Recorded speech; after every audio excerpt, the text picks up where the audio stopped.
It is 6 o'clock, and I'll call this July 2nd, 2013 meeting of the Andalusia City Council to order, and call on Councilman Ralph Wells to lead us in the prayer and the Pledge of Allegiance.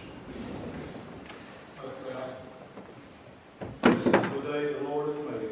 Let us rejoice and be glad. Let us pause this week as we celebrate Independence Day and to honor those who served in our country and remember those who have lost their lives while serving. As we've been reminded this week with the 19 firefighter death in Arizona, we realize that we're not promised tomorrow. But we ask God to grant the peace and comfort to the families and friends that they left behind. Let us also pause to honor all of those that continue to serve and protect both our liberty and our way of life, both worldwide and here in our own town and our own community. Help us make them feel honored every day. It's time to realize that we need God more than He needs us. Time has come to turn God and trust Him for the healing of our land. As we ask for your word, and we quote from your word, my people who are called by my name will humble themselves and pray and seek my face and turn from their wicked way, then I will hear them from heaven, and I will forgive their sin and heal their land. Lord, we ask you to give us wisdom, give us strength, give us courage, and give us peace. Renew our faith and restore in us the solemn cry, in God we trust. Also, as the song said, God bless America, land that I love. Stand beside her and guide her through the night and the light of above. From the mountains to the prairie, to the ocean white with foam. God bless America, our home sweet home. Amen. Attention, salute, pledge. I pledge allegiance to the flag of the United States of America and to the republic for which it stands, one nation, under God, indivisible, with liberty and justice for all. Thank you for being here. We have some guests with us. We're always happy to have guests join us, and remind those who may wish to come and join us that we meet on the first and third Tuesday of each month with the workshop starting at 5:30 and the regular session starting around 6 o'clock as soon as we can get started after the work session. So welcome everyone who have joined us, and invite others to come as they need. We have two sets of minutes that we need to approve tonight, the meeting of June the 4th and the meeting of June the 18th. I would ask you to consider approval of those minutes. We have a motion that we approve the minutes of our regular meeting of June 4th, 2013, and also June 18th, 2013. All right, we have a motion to approve both those sets of minutes. Do we have a second? Second. All right, we have a motion and a second. Any further discussion? All in favor of approving both minutes as presented, please indicate by raising your right hand. And any opposed, same sign, and that is unanimous, so thank you for that. No unfinished business to consider. Under new business, we have asked our engineering firm, CDG, that's working on the South 3 Street project to come and give us an update. And we have Tim here this afternoon or this evening to give us an update. So, the floor is yours, Mr. Engineer. Thank you, Mayor. Thank you, Council, for being here. Appreciate it. Just to give you a little update on the South 3 project. This is the A-trip project that we've been waiting for. I didn't make the last presentation to you, but I want to just go over a few things from that presentation. We had applied initially for a $9,470,000 project. Of that, the local match was $4.3 million. The state awarded you $10.7 million and did an 80-20 match, so your portion will be $2,146,000. Some program notes.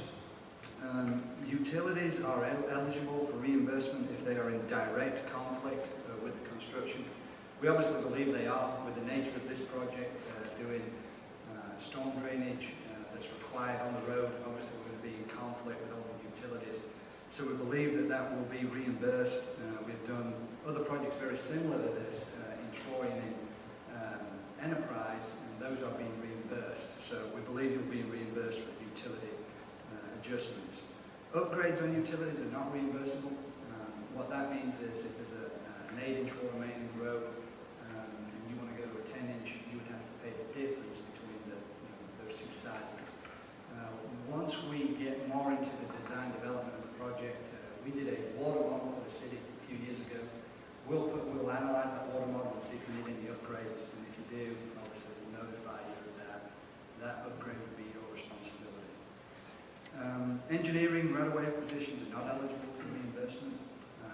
When we looked at this project initially, we obviously did not want to go outside of right-of-way. It incurs a lot of costs, both from right-of-way acquisition and environmental studies that have to be done. This is a federal program. Even though it's a DOT contract that you're signing with the state of Alabama, it is federal money. The ATRIP program is a bond that the state is floating in the anticipation of future federal dollars. So it has to comply with federal regulations, which includes NEPA, and that's a long process. It's an expensive process. So we initially said, let's keep everything inside right of way, and that's the concept I'll show you tonight. We will keep everything inside right of way, so you won't incur that cost.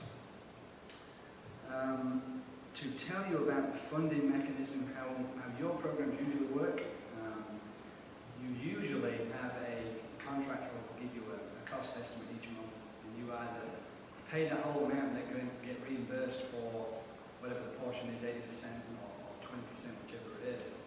In this one, it's going to be a little bit different. You actually have to pay the state your match after the project is let. So what that means is project bids, and it comes in at $10 million, let's say. You're going to have to give the state of Alabama a $2 million check at that point. And then the state of Alabama is going to be the one that disperses those funds as construction commences and continues. It's a little bit different, but these projects are actually let through the state of Alabama. They're not let locally. They will be let in Montgomery. DOT has those contracts with the contractor. It's not something that you enter into. So DOT wants you to give them your money up front.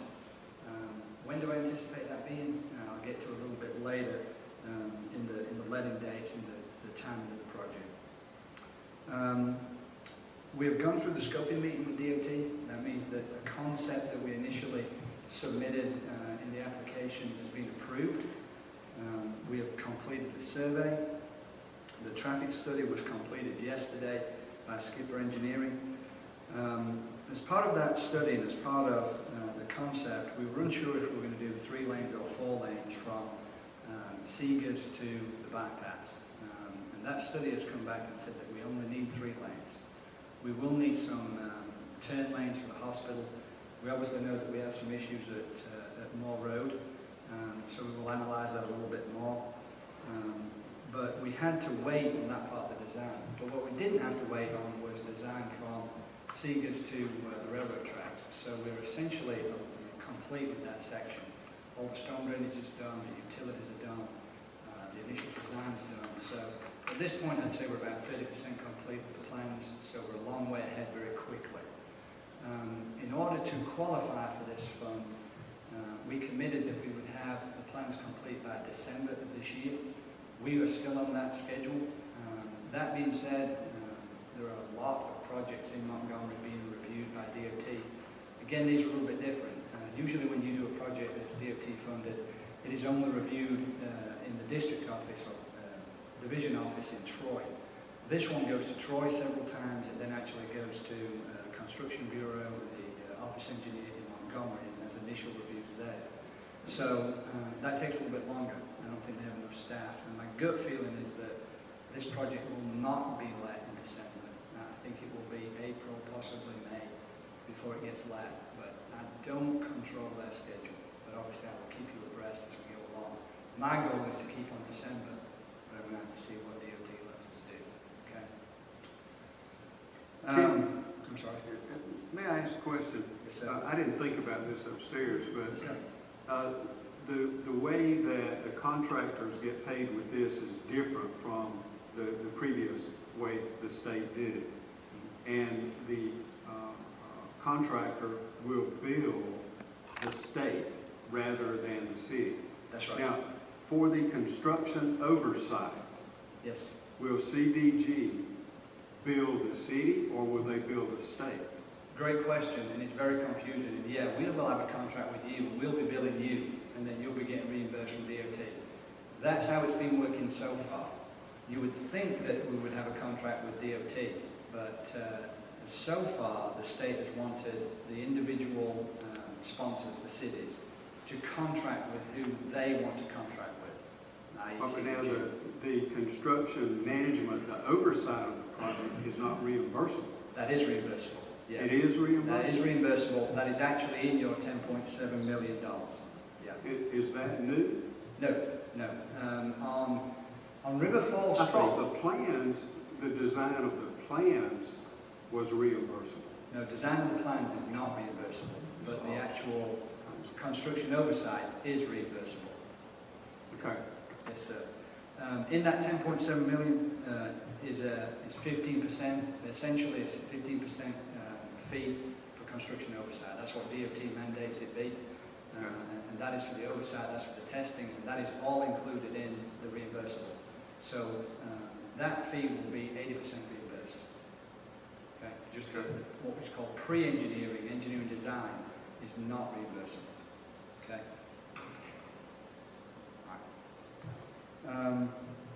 Construction of the project, we anticipate that being 240 working days. That is not calendar days, so let me explain that. 240 working days, essentially you have somewhere between 15 and 20 working days in a month.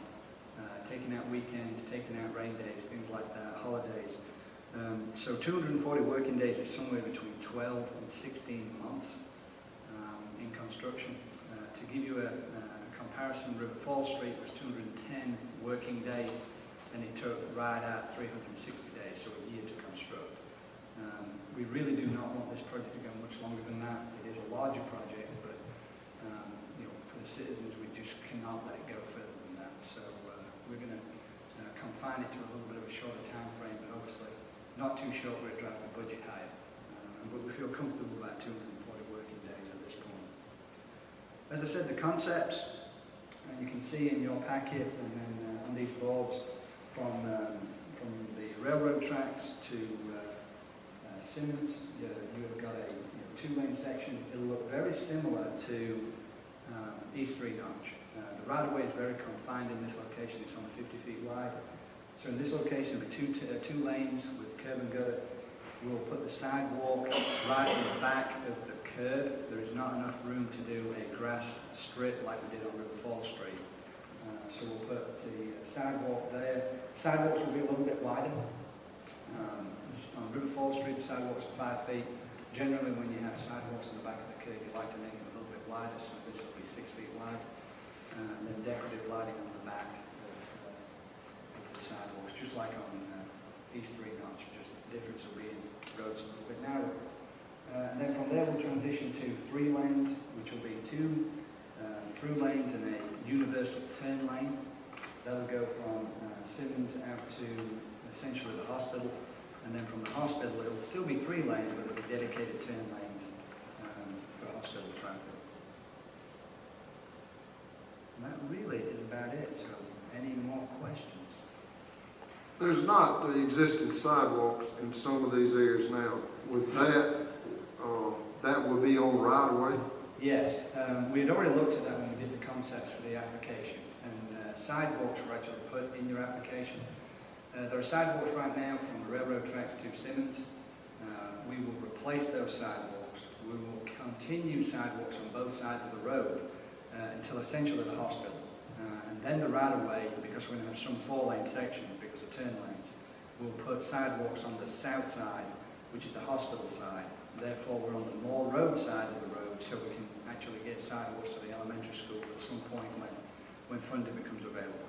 So there'll be a sidewalk all the way from the railroad tracks where it joins into the decorative sidewalks that were done on South 3 Notch years ago, all the way out to Moore Road. And in some locations, both sides. So.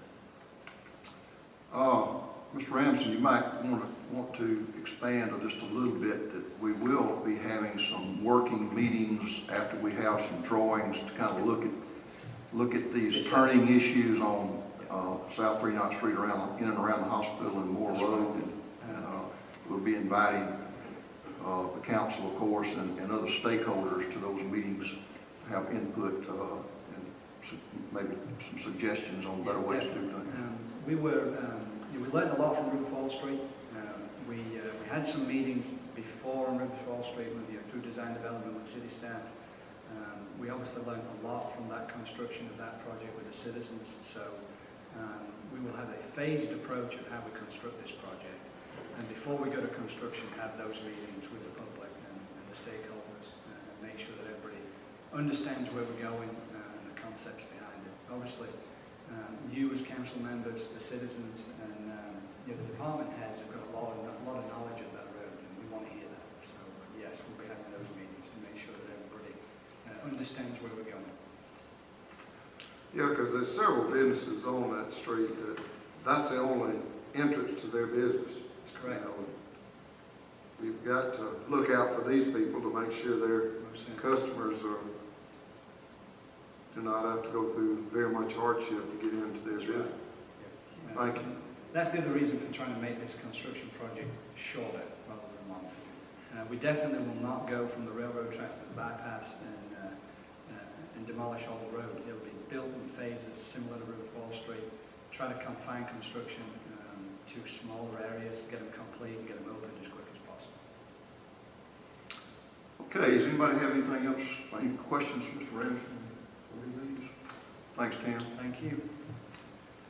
Okay, next item of business, new business, is a request from the Planning and Development Department to purchase a piece of equipment.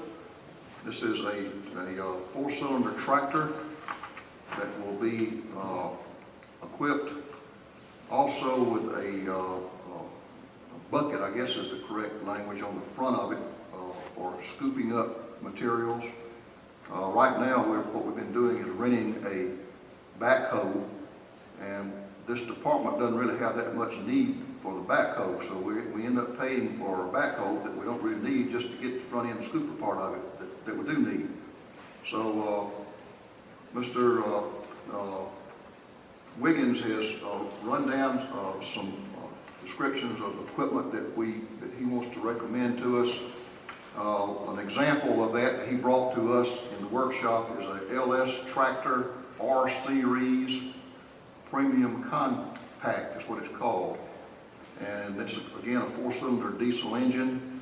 It has a 1,500-hour powertrain warranty, and it has for 5 years, 5-year 1,500-hour powertrain warranty, and it has a 2-year full coverage warranty.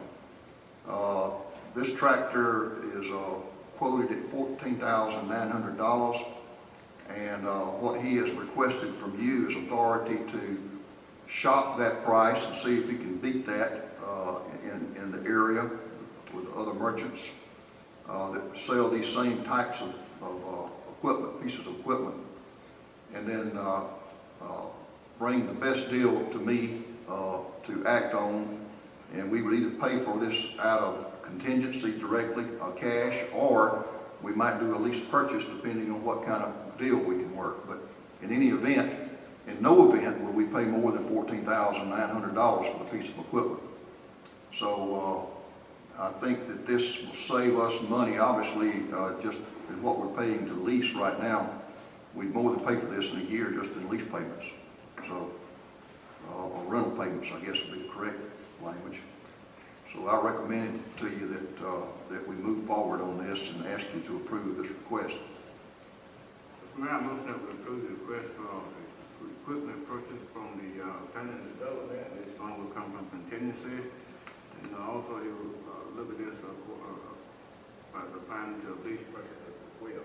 All right. And funding will be, I'm just saying $15,000 for this. Okay. There's the motion. Do we have a second? I second that. All right, we have a motion and a second. Any further discussion or questions about that? All in favor, please indicate by raising your right hand. That is approved. We thank you for that. Item 6C is a resolution 2013-16 approving the next outside agency appropriation. We had, I think, some question about what actual quarter that is, but in any event, it'll be the next one, and we'll make that correction as it should be. But this again is outside agency appropriations. There's a long list of agencies that we help provide funding for, and the quarterly amount is $33,175, and that money would come from contingency as well. Mr. Mayor, I make the resolution approving outside agency appropriations. All right, we have a motion to approve resolution 2013-16. Do we have a second? I second. Have a second. I have a motion and a second. Any further discussion or questions about that resolution? All in favor of adopting the resolution as presented, please indicate by raising your right hand. Okay. And that is unanimous. I thank you for that. Just a matter of other business, we did have a report from the Andalusia School Board at our workshop. Brooke Blair, who's now employed by the school board in a position of the federal programs and transportation coordinator, came and gave us a report on what the school board and the administration has been involved in getting ready for the next school year, and it have advised us that they will be coming on a regular basis in order to be present to answer questions that the council may have about our school system and maybe some suggestions. We will have a July 4th celebration on Thursday. That's going to be out at the Kiwanis Center area, fairgrounds. What time do the gates open? At 4 o'clock, and we'll have watermelon as long as it lasts. We don't guarantee watermelon for everybody, but if you get there early enough and before it's all gone, there will be watermelon available. There will be other refreshments available for purchase and what have you there. And then the fireworks will start as soon as it gets dark enough, and that's usually around 8:30, quarter to 9. So, Domino tournament. sir? The domino tournament. Domino tournament coming up next weekend. Again, is another big event in Andalusia, and if you haven't got your domino tickets, you need to check on that. If you want to play in the tournament, you need to get registered. It's a great event. Andalusia is well known all over the country as being the home of the World Championship Domino Tournament, so we certainly don't want to overlook that. All right, anything else to come before the council? Hearing none, we'll stand adjourned.